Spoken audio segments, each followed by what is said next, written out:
네, 여러분 안녕하세요. 꽃비연 인사드립니다. 오늘은 날이 조금 풀려서 그동안 쌓였던 눈들이 녹으면서 졸졸되는 습기를 주고 여유 있는 색채로 온 누리를 새로운 보석으로 물들입니다. 자, 오늘은 이 깨달음이라는 것이 어떻게 전수될 수 있는가? 자, 붓다가 불성을 얻었다 해서 그것을 도대체 어떻게 전달하겠는가? 말밖에 없죠. 노자의 도덕경 1000마디가 뭐였습니까? 진리는 말로 표현될 수 없다예요. 자, 그렇게 시작해 놓고서 계속 말로 표현하고 있죠. 방법이 그거밖에 지금 없는 겁니다. 말이라는 것은 이건 정보죠. 진리는 정보의 형태로 전달될 수 없는 겁니다. 진리의 전수라는 것은 결국 변형에 있는 거거든요. 근데 정보를 많이 습득하면 할수록 정반대 현상이 일어나요. 아무것도 모르면서 뭔가 알고 있다는 착각에 빠지게 되고, 그것은 오히려 자신의 에고를 강화시키고 비대하게 만드는 악영향을 끼치게 된단 말입니다. 그래서 존재를 전수하기 위해서 어떠한 방법을 취해야 될 것인가? 이것이 모든 깨달은 자들이 지금까지 고민해온 그러한 일이었어요. 노자는 이런 얘기를 합니다. 진리를 찾기 위해서 방에서 나갈 필요가 없다. 문을 열 필요가 없다. 눈을 뜰 필요도 없다. 진리는 그대 존재이기 때문이다. 굉장히 높은 차원을 얘기하는 거죠. 예수는 두드려라. 그러면 열릴 것이다 그래요. 근데 노자는 문은 이미 열려 있기 때문에 두드릴 필요가 없다고 선언합니다. 똑같은 얘기인데 각기 수준이 틀린 거죠. 그러니까 우리는 이러한 이야기를 들을 때 이것을 정보의 형태로 들어서는 안 됩니다.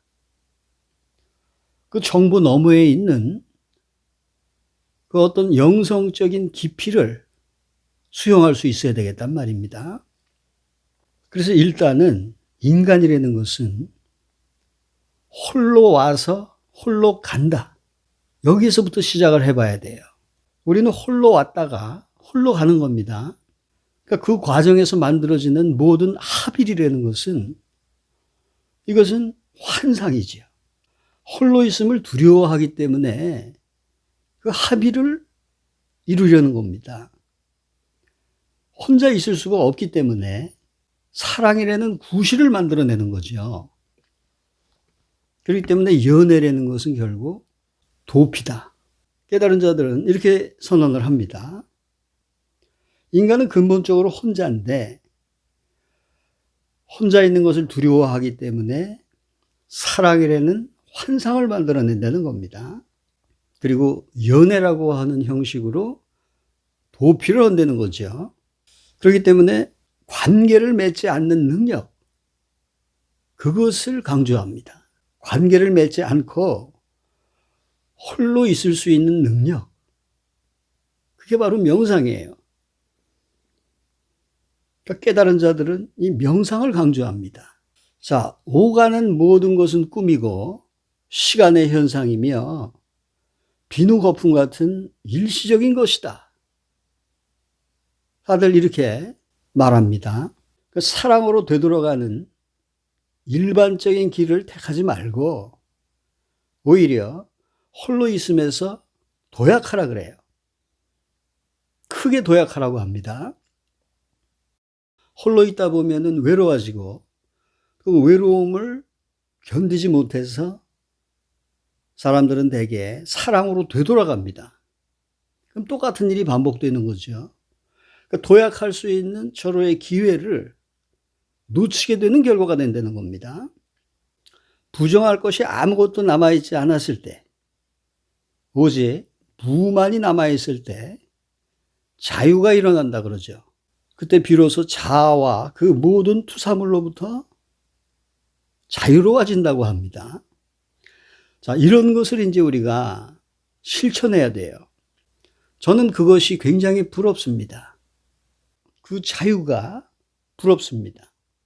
부정할 것이 아무것도 남아있지 않았을 때, 오직 무만이 남아있을 때 일어나는 그 자유.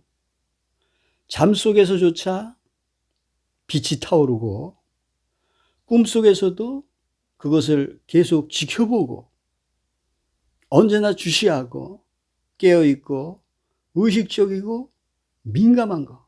그 상태가 지속되는 거. 그보다 더 부러워할 것이 있을까요? 자, 우리는 대개 아늑한 과거, 그 어머니의 자궁 속으로 도피하려고 합니다. 그래서 우리의 침상이나 베개나 요나 이불이나 이런 것들을 보면은 그 자궁의 모양을 많이 모방하고 있어요. 자, 우리는 어느 누구에도 속박되어 있지 않습니다. 그 생각을 우리가 잘 들여다보고 그 허구를 인식하면 그만입니다. 자꾸 그 생각을 조장하고 허위사실을 반복하면서 그 생각의 관념을 만들어내고 거기에 속박을 시키는 거죠.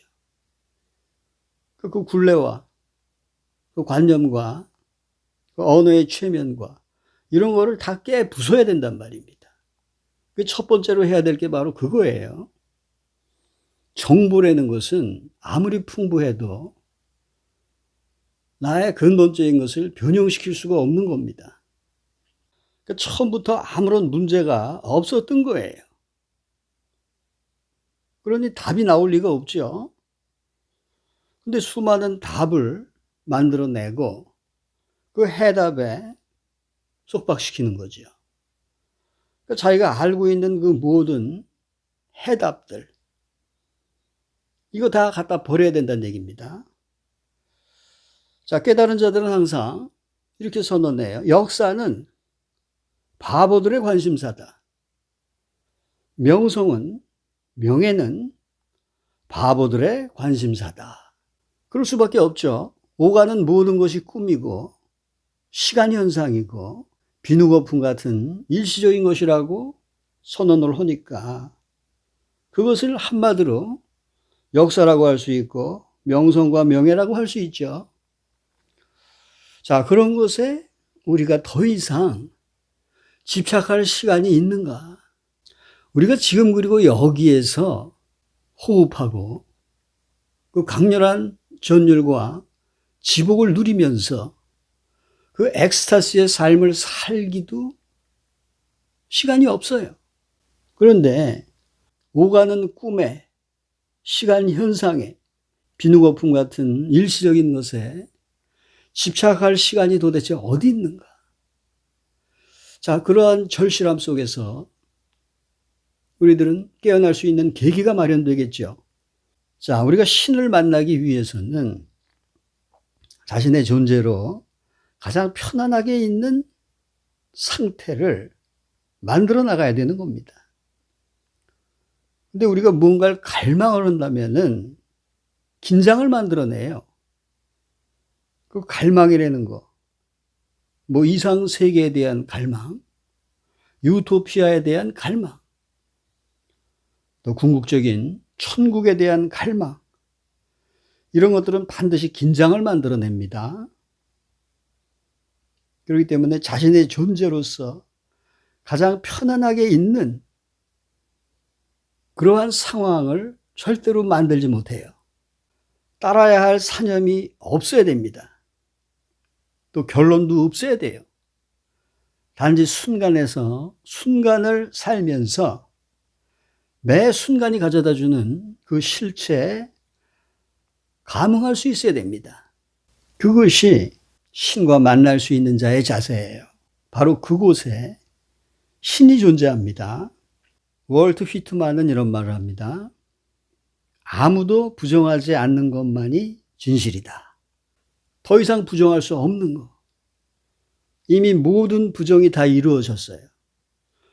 모든 것을 다 부정했고 더 이상 부정할 수 없는 그 하나가 남았을 때, 그것이 바로 자연성이죠. 자연성이라는 것은 지금 그리고 여기에 있는 존재의 상태입니다. 조지 구제프는 이런 얘기를 했습니다. 모든 마하트마나 성자들은 신을 거스르고 있다. 종교가 해온 일이 그겁니다.